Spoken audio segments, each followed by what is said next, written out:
no blue collar. It was so you look good. You look strong. Strong. You have that trinity. Well, after I'm going to be closing for Thanksgiving. I'm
Oh, yeah. I need to get this around.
Oh, that's a good warm up.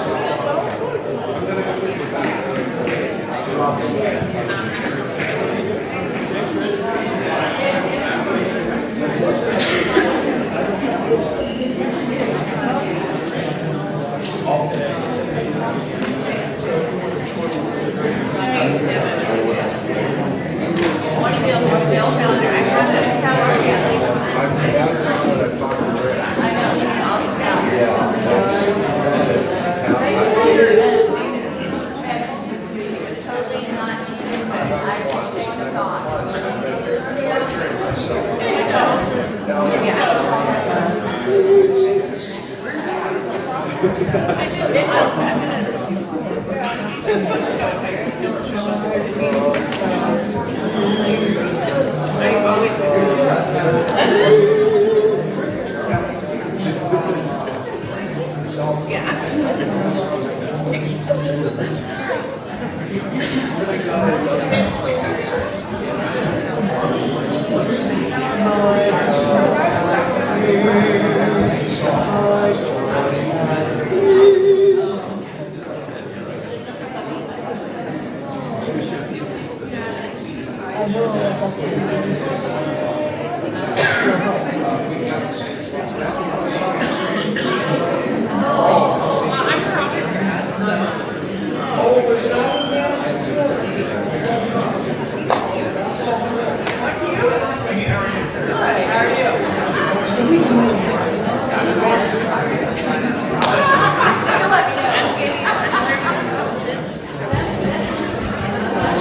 Put my sermon here. Is that okay? Yes. And Why don't you take this side? As a practical joke, you're not going to steal that. No.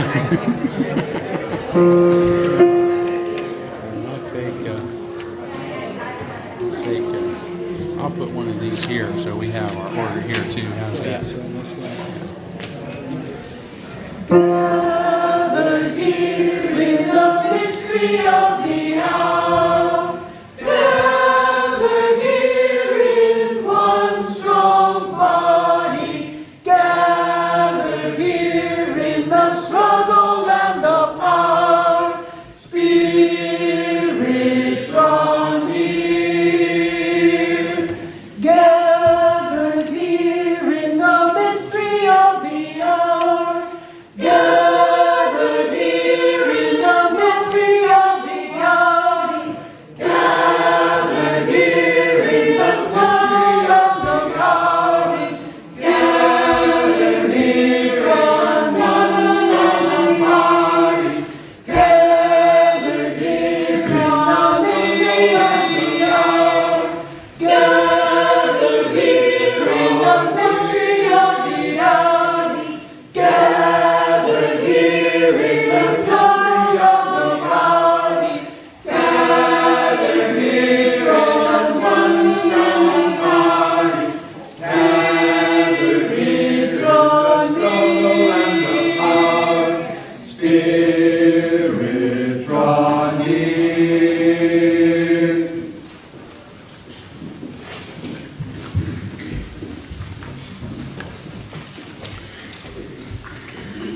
Good morning.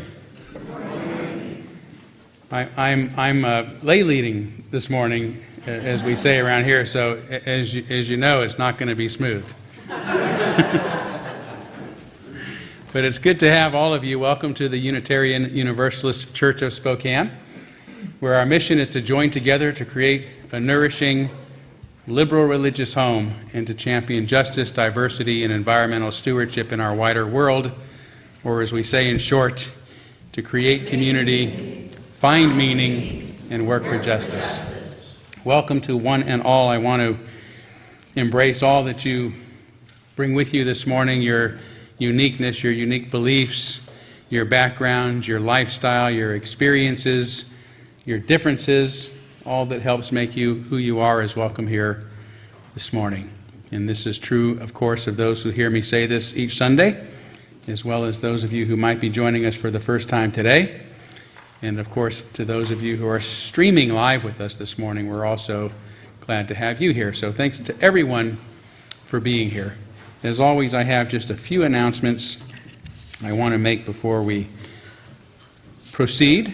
One, we are still in the midst of our annual community auction. I like to call it both a fundraiser and a funraiser, because there's lots of activities that we can do together to help get to know each other through this wonderful experience as well. So you can get your bid numbers on the back wall there or in the back after the service if you don't have them yet, but be sure and look at all these lists on the walls, and if you would like to experience some of the offerings, please do so. The more you bid, the more fun we have. And nothing self-motivated there. So, but thanks again to everybody who has contributed to this annual fundraiser. Really appreciate it, and to all the organizers too. We do have, I think, in your order of service, you'll see an orange sheet. I think that's orange. Maybe it's yellow, but that explains more about the Healthy Congregations assessment meetings that are going to be taking place next weekend.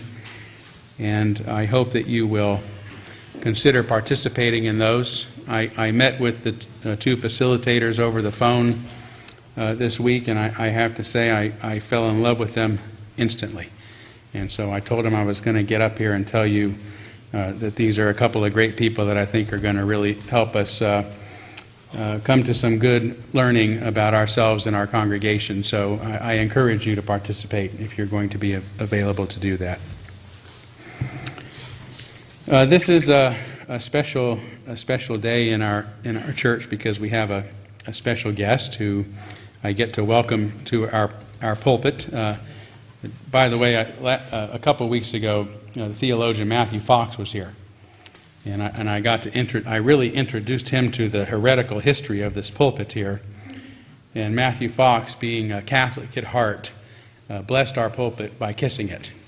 So you're coming to distinguished, holy, sacred ground here, Rick. And you'll get to hear more from Rick in a few moments, but here at the start of our service, I did want to let you know that my good friend, Reverend Richard Davis, received his Master of Divinity from Emory University, Chandler School of Theology, in 1986, and was ordained in 1987 at Emerson Unitarian Church in Canoga Park, California, where he also served for 6 years and has served as the minister of UUCS since 1993. That's another UUCS. It's the UU Church of Salem in Oregon.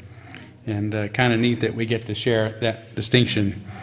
But that's an incredible number of years to be serving in the same congregation. And Rick is very well loved and continues to love the ministry. He was originally drawn to Unitarian Universalism through his interest in world religions, particularly Zen Buddhism, that still guides his daily meditation. Because UUism puts no theological constraints on which sources could inspire me in my spiritual quest, he says.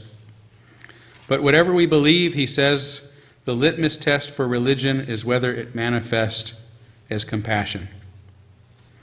And I know that's true. The first time I met Rick Davis was at one of our what we call ministers' chapter meetings. So each region has its own chapter, and in this case ministers from I think 4 different states, and a few loose cannons from Canada dropped down and visit. And I went to my first one after coming here in 2011, and here was this nice, friendly man who greeted me with such warmth and then walked out to the car and brought in my luggage. I didn't even have to carry anything in. So I remember him just instantly thinking, wow, what a great guy, what a nice guy. And we have shared that kindred spirit and growing friendship ever since. I think most of you know that I have some real issues with the direction that our association, the Unitarian Universalist Association, is going these days, which has caused some conflict between myself and them, among others. And Rick and I, shared our concerns. And in fact, Rick read some of my essays before I put them in a book form, before any of this came out, and shares a lot of my concerns. And when problems started, Rick was the first to reach out to me and say, I want to be your good officer. I want to attend this conflict with you and be a support to you. And he's been a tremendous support and has even gotten some backlash himself. And I really want to thank you for being there and being here and for your great courage. Yeah. Thank you. Thank you. And after our second service today, there's a book group that's been meeting, and they've invited Rick and I to come to that and talk a little bit about our experiences and whatnot around that particular issue. So that's after second service today around 12:30 in the Thoreau room. So for now, please again give my friend the Reverend Richard Davis a warm welcome to the Unitarian Universalist Church of Spokane.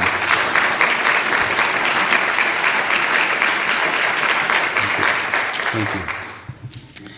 So, yes, let's take just a few minutes now to greet one another, and as always, I hope you'll make some new friends today. Welcome to all of you.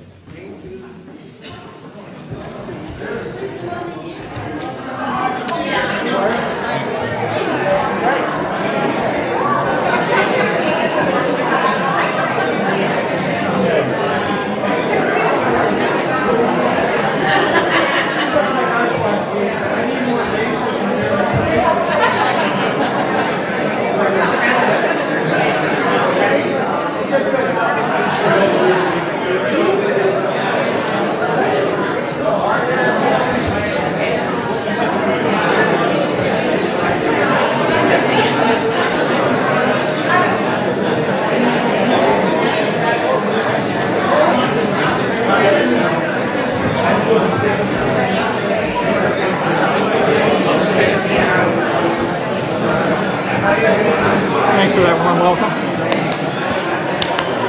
Well deserved.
Thank you, and as always, there will be more opportunity to visit with one another during our social hour, so please do stay around for that between services. But let's move forward now by lighting our chalice, the symbol of our faith, the symbol of Unitarian Universalism, of our unity and our solidarity, of our openness and our inclusion, of our community and our individual uniqueness. May this small flame be our offering of warmth to those who are cold and alone, and a light to those in darkness. May it be a flame that ignites justice in our world, and a beacon of hope to those in need. And may it reflect at least a spark of truth wherever truth has been lost, and cast a healthy shadow of doubt wherever it's been found. Oh, that's me.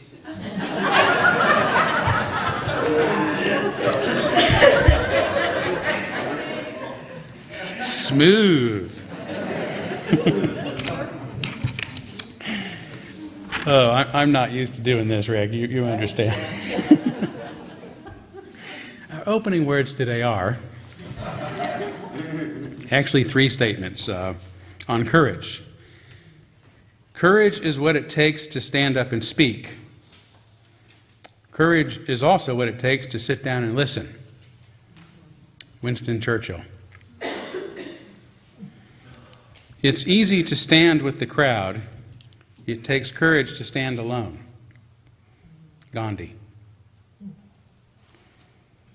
Courage is the most important of all virtues, because without courage, you cannot practice any of the other virtues consistently.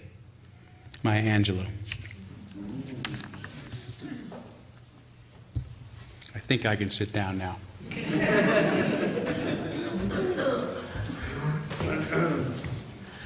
Our first in-service hymn of this morning is a very familiar one, Spirit of Life, sometimes called the UU Prayer. So we will sing it twice through. Please stand in body or spirit.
Thank you. Wow.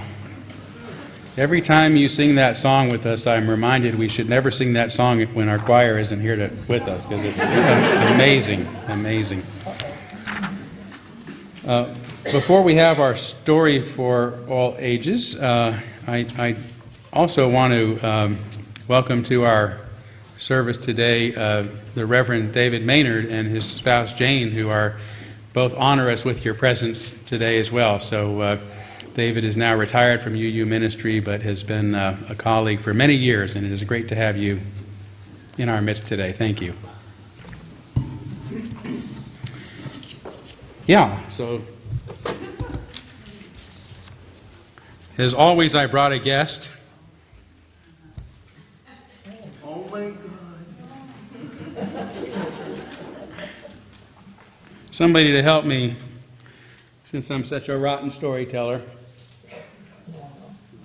Oh no, I am. The puppets do all the work. There we go. There we go. Yeah, so this is my friend Eddie. Can you say hello, Eddie? Good day. Oh, you say, yeah, you can say hello. Can you say hello, Eddie? Hello. Eddie, can you say hello? Good day. Please say good morning, Eddie. Evening.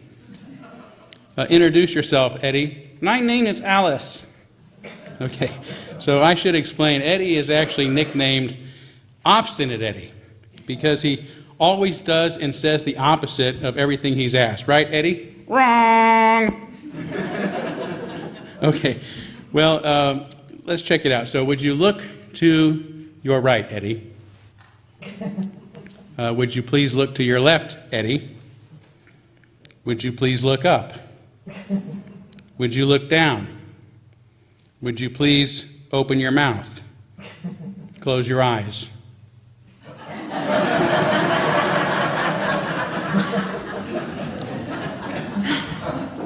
So as you can see, he earns his nickname. So if we want him to say anything, we're going to have to ask him to please don't say a word. Eddie, I don't want you to say a single word, okay? I'm Obstinate Eddie, but that's not my name. If you ask me again, I won't tell you the same.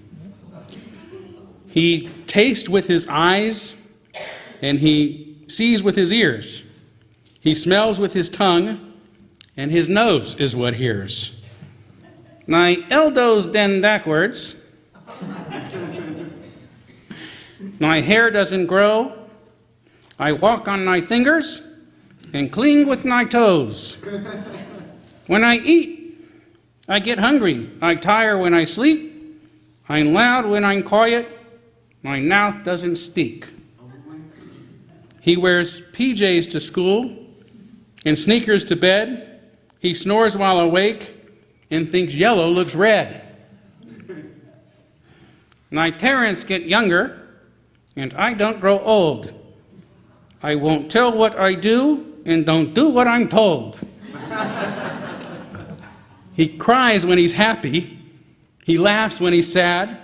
He calls grandmother Pappy and smiles when he's mad. I'm Obstinate Eddie, but that's not my name. I'm late when I'm ready and turn green when ashamed. I rock in recliners, I eat on my bed, wear raincoats in sunshine and socks on my head. He plays baseball with oranges and checkers with screws. Most prefer winning, but I like to lose.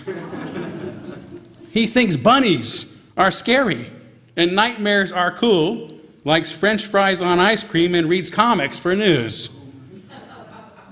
My favorite color is water. My lies are all true.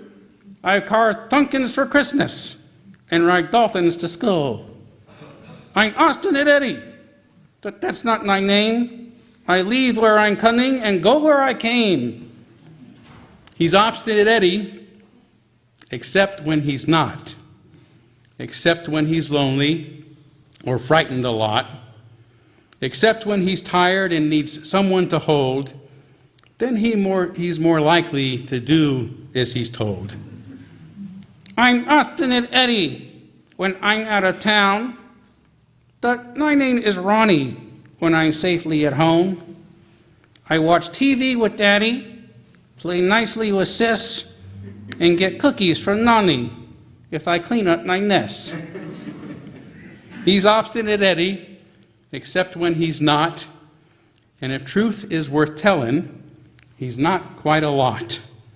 I'll decide in the morning when I'm rearing to go. So ask me my name then, and I might just let you know. Thank you, Eddie.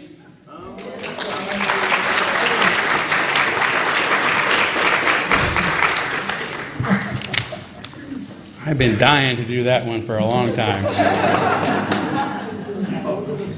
So we are now going to have our special collection, and this month it is for Jules' Helping Hands. There's a description in our focus. In addition to providing a multitude of services for the homeless and vulnerable, Jules reacts quickly to needs in our community. This past August, when Spokane was having a heat wave, Jules opened a cooling center for 3 days to provide relief from the heat. At the end of September, when we were all surprised by the extremely cold weather, she opened a warming center for 5 days and 4 nights. She provided shelter and warmth and 3 meals a day for 100 people. Wow. Yes, wow. Jules is currently working within the city to provide a 24-hour shelter as soon as possible. So your donations will go obviously to a very good cause. You can put them in the special collection envelope if you choose to contribute. And as always, you don't have to lick it or seal it. We'll reuse that envelope if we can. So thank you. We now gratefully give and receive this morning's offering, which sustains this community and, of course, our mission to our community and to the larger world.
Thank you all so much. We're now going to kindle our candles of care for those who are most on our hearts and minds this morning. And we are going to begin with a candle for church member Dave Roberts. Dave had a heart attack this week. He is back home, got back home yesterday. I got an email from Millie. I went by the hospital yesterday to see him and was expecting, to see him laying out, unconscious. And I walk in and he goes, "Hey, my man, get me out of here." But he still has a serious heart problem despite being Dave Roberts. But it was at least good to see him so positive. But do keep him in your thoughts and hearts and prayers. And also for Diane Hugan, who is also having some serious health issues at this time. Please keep her in your thoughts, her and Doug. And also a candle on behalf of the legacy of Elijah Cummings.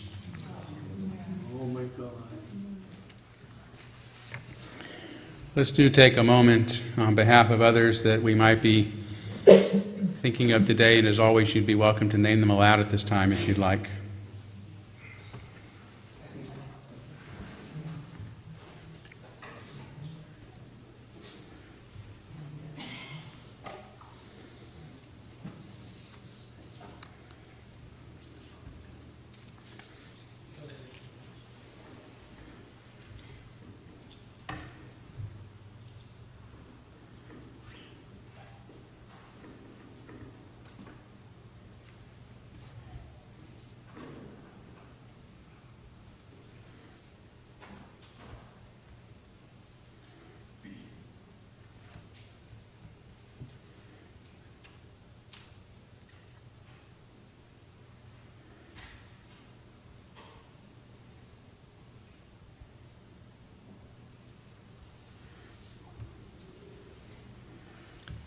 Those named aloud and those embraced in our silence, and all those who are suffering in our world at this hour, we hold in our community with compassion.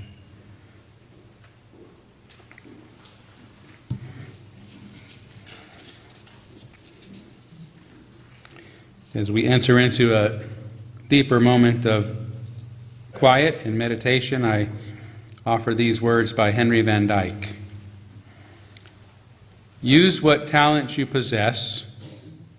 The woods would be very silent if no birds sang there except those that sang the best.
So good to be here. I was thinking about a reading for this morning, and I have a hymnal at home, just like Todd does, and I opened the hymnal, and it opened to the reading that I wanted, so why keep looking? It's called Freedom. It's by John Milton. Our faith and knowledge thrive by exercise, as well as our limbs and complexion. If the waters of truth flow not in a perpetual progression, they sicken into a muddy pool of conformity and tradition.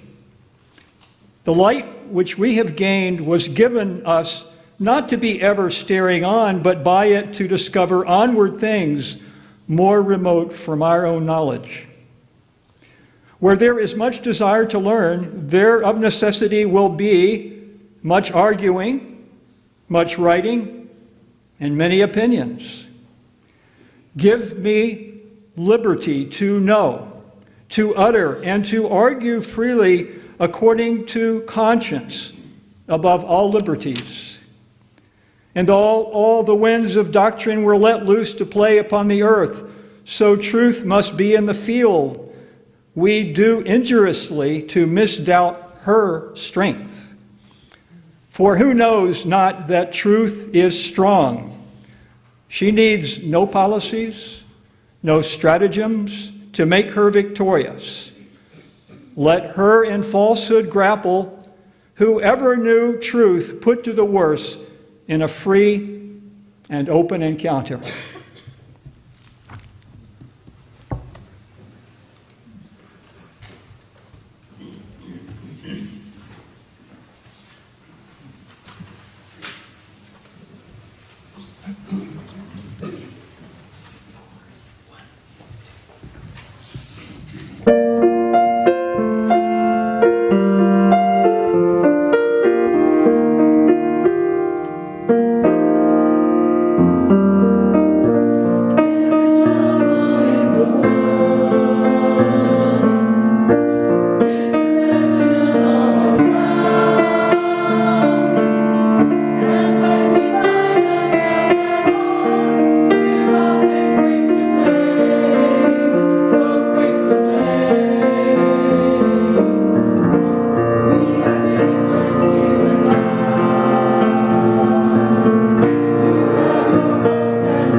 I needed that. Thank you. Thank you. So we're Unitarian Universalists, and we're open-minded people, and we read a lot and think a lot, and I think that most of us would probably agree that the Bible, we don't often even use our Bibles in the worship services that we do. I think that most of us would agree that the Bible it's a mixed bag. Containing, as it does, some passages that are really, really quite sublime, and many that are profoundly disturbing. I do occasionally refer to biblical texts in my sermons. After all, if you had to study Jewish and Christian scripture all through theology school, wouldn't you want to show off your knowledge, at least some? Actually, I'm sad to say I've forgotten most of what I learned in theology school. It's been so long. But some things stay with you, like the Exodus story from the Bible, which I find to be both a cautionary tale and a compelling myth.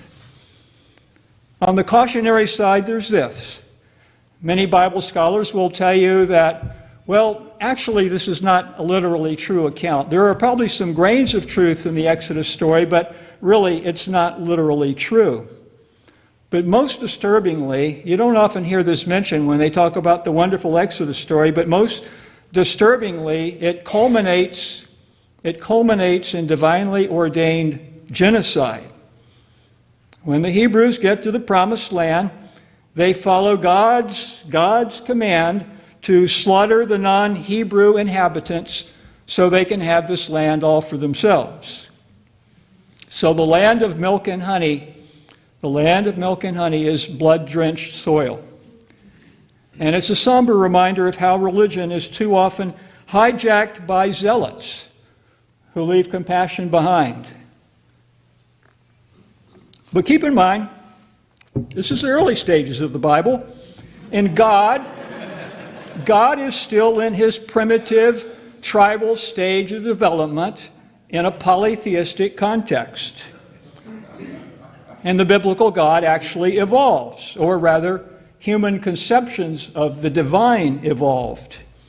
And later we see the God of the Hebrew prophets, the biblical God, is always changing and tends to get better over time. And so later, the God of the Hebrew prophets, we see the God of the Hebrew prophets calling for justice, social justice for all people, especially the marginalized. Yet the seed of this God of love and justice is deeply implanted in the ancient Exodus account. And this points us to the compelling aspects of the Exodus story. It served, those of you who are active in the civil rights era will remember that it served as an empowering narrative during the civil rights era when Martin Luther King Jr. used it to inspire African Americans to continue the arduous journey out of slavery towards freedom and justice. Likewise, this Exodus story is remembered during Seder dinners. I've been to many Seder dinners. Any of you guys been to Seder dinners? Aren't they wonderful? And you always remember the Exodus story during those Seder dinners where we acknowledge that all of us are on a long transgenerational pilgrimage out of the many forms of bondage that afflict humankind, and that we are, I believe it's true, that we are slowly heading toward a promised land where there is justice and equity and compassion for all, as we say in our Unitarian Universalist purposes and principles. And in this regard, I regard the Exodus story as a myth. And when I say a myth, usually when you hear that today, that means you don't take it seriously. No, that means I take it very seriously. Myths can serve as maps on our journeys of growth. As the religious scholar Joseph Campbell put it, myths are facts of the mind made manifest in a fiction of matter. Myths are facts of the mind made manifest in a fiction of matter. That is to say, that myths are not literally true. Rather, they embody perennial spiritual and psychological truths. And indeed, I think that the Exodus story reveals some truths for Unitarian Universalists. Right now, where we are, which is a bit lost in the wilderness, with different ones of us having different ideas about where we are now and where we need to go, how we get to the promised land. Now, this is a predictable development as foretold by the Exodus story. Take a look at the map, the terrain that the Hebrews had to cover and going from Egypt to the Promised Land. Take a look. It's not hard to find a map of that area. Egypt, Israel. You can see how far it would take. And even on foot, even with the aged and infirm in tow, even in ancient times when they didn't have GPS, this journey should have taken, at most, a few months. Yet the scripture says it took how long to get to the Promised Land? Any of you know that? Years. Come on, really? 40 years for that little distance? It took them 40 years. Some might be tempted to say, well, it's because they were being led by Moses, a man who didn't want to ask for directions.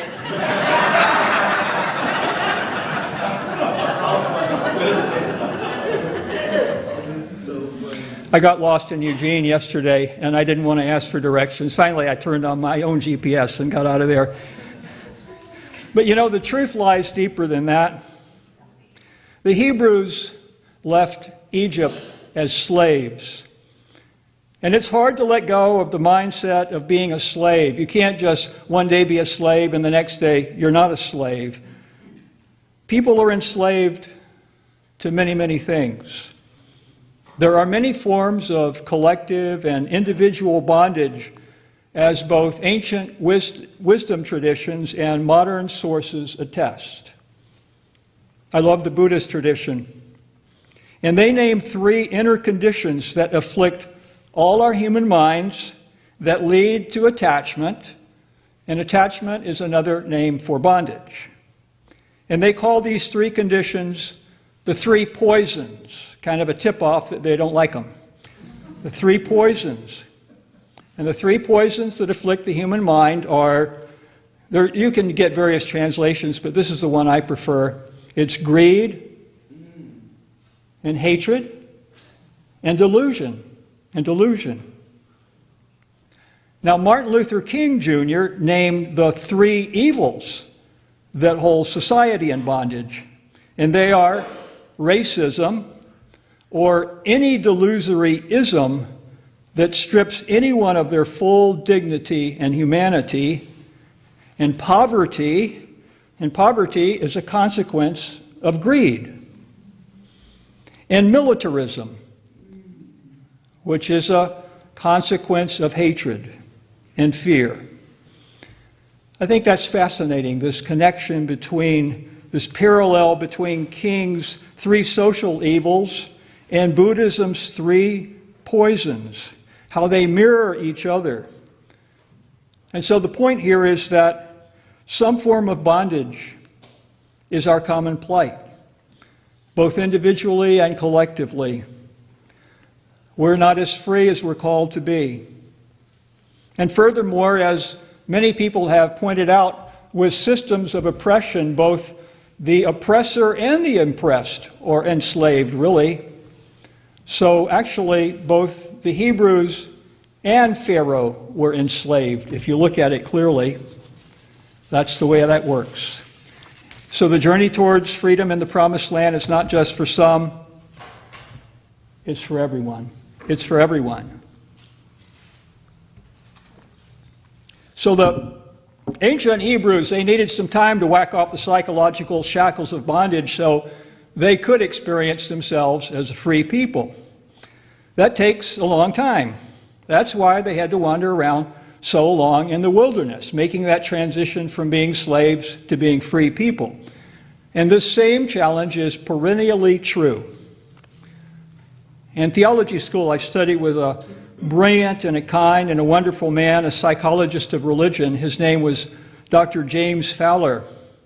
He's renowned for his stages of faith development theory. He was a wonderful man. He died just a year or so ago, and he was one of the finest teachers I've ever had. And Dr. Fowler noted that the spiritual journey, as much as we might like it to be a straight shot, it's not a straight shot from slavery to the Promised Land. It's not like Euclidean geometry, a straight line between 2 points. Rather, the spiritual journey is like a slowly winding staircase. in which upward ascent is painfully slow, painfully slow. But each time you circle around to the same spot you were sometime earlier, you gain a tad more wisdom and experience. And so you are uplifted a bit, and you begin to gain a loftier, more holistic view that helps you begin to see where the promised land lies. And Dr. Fowler noted that as you make this journey of spiritual and intellectual and psychological development, if you go far enough, you'll reach a stage where you begin to realize something. You begin to realize that you have your own inner wisdom. You have your own inner moral compass. And you begin to realize that you are not called to blindly follow whoever is the leader, those external authoritative voices who purport to have all the answers. You discover your own power to discern the truth, and you begin to find your own voice. And sure, you can still listen to the leaders of the pilgrimage, and they may be wise leaders. But if you come to the personal conviction that they are taking you in the wrong direction, you begin to feel empowered to challenge them, as well you should. For no leader is infallible. Alas, there are too many religious traditions that discourage the pilgrim from going this far on the journey towards freedom. They don't want you to trust in yourself. They don't want you to trust in yourself. They want you to trust them, the authorities and their infallible teachings, because you, poor misguided soul, can't be trusted to think and feel and formulate your own views. So it takes guts and it takes gumption to free yourself so that you are no longer enslaved to external authority. You have learned to trust your own conscience and exercise your own power to choose your life's direction. Now, Dr. Fowler was an ordained Methodist minister, a very broad-minded Methodist minister, and he knew that I was a Unitarian Universalist when I studied with him. And he noted that the Unitarian Universalist tradition was rather unique in that it encouraged and affirmed such development, because we recognize how essential it is in democratic congregations and society that there actually be those who exercise freedom of thought and conscience. Without that freedom, democracy is vulnerable to demagogues and perversely morphs into forms of populisms that oppress minority voices. Dr. Fowler described this transitioning from moving from having an outer to an inner locus of authority. Moving from having an outer to an inner locus of authority. It's especially important when we affirm this freedom that we ensure that it applies not just to us, especially to any of us who might be socially privileged, but that it applies to everyone. It's essential that all voices are heard because democracy requires our collective wisdom. Democracy, most especially in religious community, and Unitarian Universalism is among the most, perhaps the most, democratic of religious movements. We must allow for honest, compassionate, heartfelt dialogue. And if we can't have such dialogue, if we condemn and censure one another for sharing our honest views, our democracy is merely on paper and not reality. Alas, Dr. Fowler nor I foresaw what was to come. Today there are strong voices in our own movement saying that the journey to the promised land is at a stage where such freedom to question authority, such individualism, it's no longer serving us because it's slowing us down, and we must march straight ahead under ideological banners that eschew diversity of thought and opinion. We hear talk from Unitarian Universalist leaders that say we must overcome a trinity of errors. We must overcome a trinity of errors. And they are individualism, exceptionalism, and mistrust of authority, because they are keeping us from fulfilling our potential. I never thought I would cop to being a Trinitarian from a Unitarian pulpit. But in this case, I do. And I don't see this as a trinity of errors. I see it's a trinity of assets. This view, calling these a trinity of errors, is not an evolution of our tradition. It's a devolution. It's a regressive turning back from the path of religious freedom. This call to regard individualism as problematic and to trust more in authority, it will indeed help us move faster, and it will take us someplace. It's just that it's not going to be a land of true freedom. Good family therapists regularly see why this can't work. Members of dysfunctional families are undifferentiated. They are enmeshed in unhealthy systems where each member unwittingly plays a role in perpetuating the dysfunctional dynamics because they have not yet individuated. That is, they are not able to freely express themselves in the dysfunctional system. They have not yet constructed good boundaries and become their own person. Being able to differentiate and individuate and differentiate yourself from unhealthy systems, that is a path of growth. That is a path of realization. And it's a long, hard journey for many of us. And one of the primary reasons to cherish Unitarian Universalism is that it has, until at least recently, it has supported us on this journey. This freedom to differentiate from unhealthy familial and societal systems has given voice and power to those who were formerly voiceless and powerless. Separating yourself from dysfunctional systems that dehumanize us, and finding the courage to challenge them, that is hard, psychological, spiritual, political work. Those who dissent in dysfunctional systems, who are gadflies. Any gadflies here? Those who dissent in dysfunctional systems, they're usually not treated well. The harsher response to their acts of differentiation and dissent, the more dysfunctional the system. The harsher the response to their acts of differentiation and dissent, the more dysfunctional the system. I happen to know a brave minister who has spoken honestly, and sad to say, he, and I might add some members of the congregation he serves, have been the object of such abuse and censure as to shock the conscience. He is a brave soul. He is a truly great minister in a great congregation which has had a vital history in supporting independent voices that have shaped our larger Unitarian Universalist movement to the good. You know, in fundamentalist religions, they say those who do not embrace the one true faith are heretics.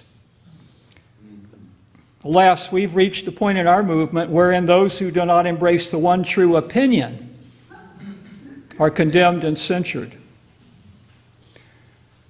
I'm told, I read the history of your congregation some, and I've learned that the first minister of this congregation in Spokane back in the 19th century, he came here with a bounty on his head for expressing his abolitionist views when he was in Virginia, in the South. So, you know, I just want to remind you, this is kind of a tradition here. Your minister being in hot water for expressing his honest, heartfelt views. He speaks as a strong individual voice of conscience, And he cares so much about us all getting to the promised land of beloved community that he has dared to challenge those who are leading us in the wrong direction. And I admire him tremendously. And I'm grateful to him for loving our tradition so much that he is willing to face condemnation and censure. I've never seen such moral courage in my life as I've seen with your minister. I'm so proud to call him my friend. Yet the question naturally arises, and I know people will ask, well, how are you going to get to the promised land?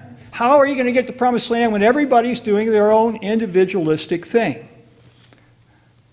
This is virtually the same question I get several times a year when Christian evangelical students, there's usually 30 or so of them, they come into my congregation. I meet with them in the sanctuary, and they interview me, and they ask questions about Unitarian Universalism. It's a really interesting dialogue. I enjoy it. I enjoy it. And they always ask me about the Bible. And I talk to them about that. And I tell them, I do like parts of the Bible. Now, they look to the Bible as their infallible source of authority, of spiritual authority, but I tell them, I do cherish parts of the Bible. I want you to know I cherish certain parts of the Bible, but there are other passages that I don't think are good, and I don't appreciate them. And so I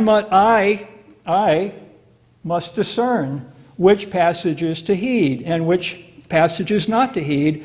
And for me, the litmus test is whether a passage supports compassion or love or justice.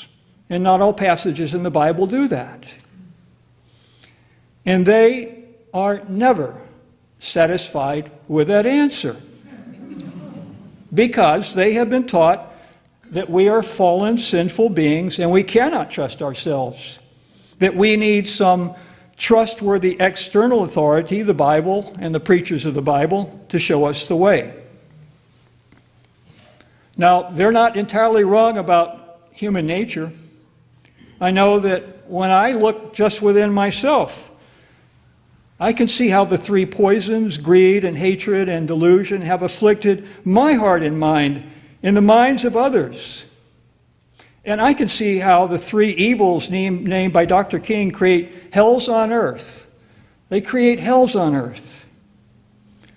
And I have further seen that those who most zealously dedicate themselves to ridding us of evil, purifying religious movements in society, paradoxically cause more harm than good.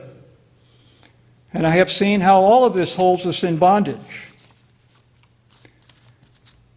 Yet I invite you to look deeper into the human heart. Deeper than the sin, deeper than the evil, deeper than the delusion. Look as deep as you can. And I believe you will see the great goodness in yourself and the great goodness in others. And I trust in that goodness. This has been a hallmark of our free faith tradition, that we trust in the deep down goodness of the human heart and the innate wisdom of our minds. This is the Unitarian Universalist way. We are grounded in the conviction that each of us can be trusted to exercise freedom of conscience and expression with one another. And to strip away this freedom is to strip away our individual moral and ethical agency. If you strip this away, freedom of conscience and freedom of expression, we cease to be the unique free faith tradition we have been since our forebears had the courage and the gumption to swim against the prevailing theological currents of their time and say, in effect, our reason, our consciences, our loving hearts do not lead us to believe what you, the authorities, insist we must believe. Call us heretics, gadflies, misrepresent and falsely frame our views, but we must be true to our consciences and our convictions. We are especially called to listen with great empathy to those voices that have been historically marginalized, but we must preserve the right to honestly respond and engage in dialogue. And without this, we cannot be in true covenantal relationship. If you can't be in dialogue, you can't be in covenantal relationship. And to stay in covenant and maintain democratic governance, we must be able to have honest, heartfelt conversations with one another. And censure and condemnation precludes that from happening. As one friend noted, good friend of mine, he noted that in order to heal, we need empathy. And in order to grow, we need honesty. In order to heal, we need empathy. And in order to grow, we need honesty. But still, the question is still hanging. Where's that going to lead us? Do we finally follow our own lights, our own bliss, go our own individual ways? Consider again the Exodus story. After a time, the Hebrews were feeling very lost out there in the wilderness, and they fell to bickering and quarreling among themselves about where to go. Yet then, miraculously, a pillar of light, the light of God, appeared in the darkness to guide them through their night of discord to the promised land. Wouldn't it be nice if we had our own pillar of light like that? Wouldn't it be nice if we Unitarian Universalists had our own pillar of light to guide us through the fog during this time of discord that divides us? Long ago in our history, there was a great soul, the abolitionist and social prophet, the Unitarian minister, Theodore Parker. Theodore Parker, we love Theodore Parker today. Back in his time, he was the most reviled and rejected clergy in our movement. The Unitarian clergy mostly didn't want to have anything to do with him because he was exercising his freedom of conscience. And he preached a sermon entitled "The Transient and Permanent in Christianity." And Parker was preaching as a Unitarian Christian, so I invite you to translate that title into "The Transient and the Permanent in Unitarian Universalism." And in this sermon, Parker noted that what is of absolute value never changes. We may cling around it and grow to it forever. And Theodore Parker's sermon about what is permanent in our religious tradition can be boiled down to one word, love. Or as Martin Luther King Jr. called it, borrowing from the ancient Greek tradition where there are three types of love: eros, philios, and agape love. We're talking about agape love here. It's a universal love for all life, a love that even transcends our dislikes and our disagreements with others. Agape love. I think a lot about agape love, and I realize something. It's not an idea. Agape love is a spiritual practice. Agape love is an actual state of human consciousness. Agape love is actually a state of human consciousness. The Buddhists call it boundless compassion. In the Christian tradition, here's one of the good parts of the Bible. It says, this love is patient. This love is kind. It does not envy, it does not boast, it is not proud, it does not dishonor others, it is not self-seeking, it is not easily angered, it keeps no record of wrongs. Love does not delight in evil, but rejoices with the truth. It always protects, it always trusts, it always hopes, it always perseveres. This is a love that shines so bright that it cuts through all fog and it unites all who see it. It is a pillar of light that helps us to clearly recognize our interdependence. This kind of love, said Parker, allows perfect freedom. It does not demand that all people think alike, but to think uprightly and get as near as possible to truth. That not all people live alike, but live holy and get as near as possible to a life perfectly divine. Allow me to embroider upon this just a little bit. Recently, I returned from my first extended sabbatical in my 27 years of ministry in Salem. That's a long haul. I take a little month off here and there along the way, but I had not had an extended period of time away for 27 years. And boy, did I need that break. Because it helped me go deep spiritually. This gave me a precious opportunity to think and feel deeply. And I often thought of this beautiful song that we sing at the end of our ministers' gatherings. And it ends with these words: trusting in the love that's shared, it's never failed us yet. Trusting in the love that's shared, it's never failed us yet. I've sung that song so many times over the years. It sounds so deep in my heart. And there it resonates, and it rings everlastingly true. So true. I have seen that there is such a need for trusting in a love that is shared in our mistrusting, hurting, broken world, where I see and hear things every day that break my heart. That break my heart. And thus I hear and heed the call for me to walk the path of love, of boundless compassion for one and all, without exception. Without exception. One of the humbling lessons I've learned over the years in my ministry is that I don't have control over other people. I tried it. Trust me, it doesn't work. I don't have control over what others think and feel and do. And whenever I have tried to exercise such control, it never works out, for I have overstepped my bounds. Yet one great lesson I have learned and continue to learn is that I have responsibility for having control over myself.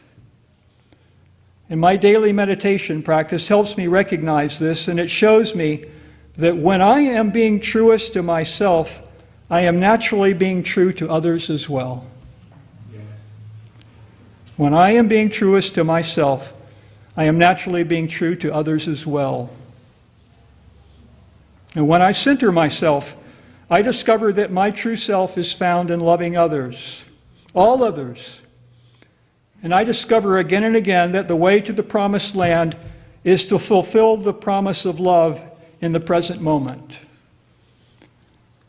The way to the promised land is to fulfill the promise of love in the present moment. However I can, with everyone, most especially those who have been despised and rejected in our cruel world. And I see that I am called to uphold my end of life's great bargain by being loving and trustworthy, even if that leads me to some frightening and challenging places, as it has to death row in Oregon State Prison, to the front lines of conflict with immigrations and custom enforcement police who arrested me in August of 2018. Love is even leading me to the front lines of conflict, the conflict in which we Unitarian Universalists now find ourselves embroiled. Love makes great demands. Love makes great demands. In the pilgrimage, our individual journeys to enlightenment and our collective journeys toward justice and equity, it's a long and it's a hard journey. It's not a straight shot. You're not going to get there overnight. Yet my faith in that love, that boundless compassion, that leads me on. It leads me on. I get emotional when I'm grateful. I'm not crying from sorrow. I'm crying for gratitude of that great love that leads me on. And in my mind's eye, I can envision that promised land We all have learned to trust in the love that is shared. I invite you to think about what a world would look like where everyone trusted in the love that was shared. You can go a long way with that meditation. I have learned to trust in the love that is shared. I'm learning, even as we now stumble in the wilderness of conflict and confusion.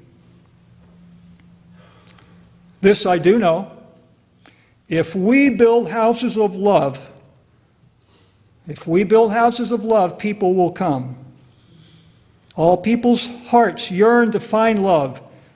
And when you build a house of love, people will come. We all need to feel loved, and we all need to love. And so all of us are on this winding, transgenerational journey to that promised land, that place where we will trust in the love that is shared, where there is no more greed and hatred and poverty and racism and militarism. How sweet that will be. Amen.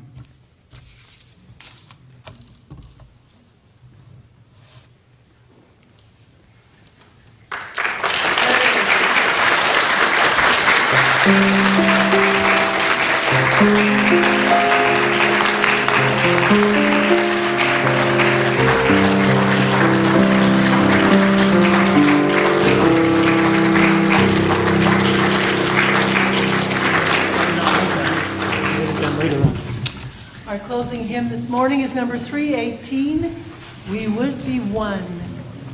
Deb, since we're running a little behind here, maybe we could do one stanza and then close for our benediction.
For our benediction, I offer these words from an old Aboriginal proverb.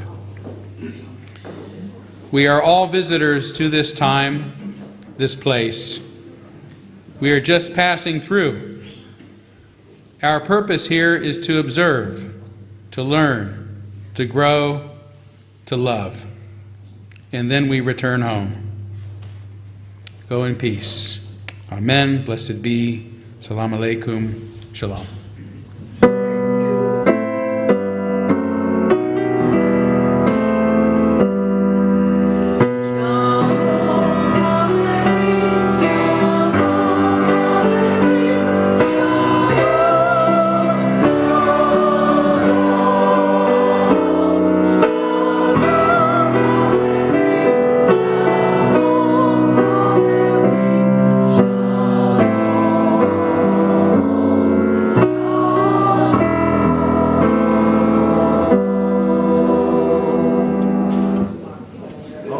Goodness, I love it. You guys remember something?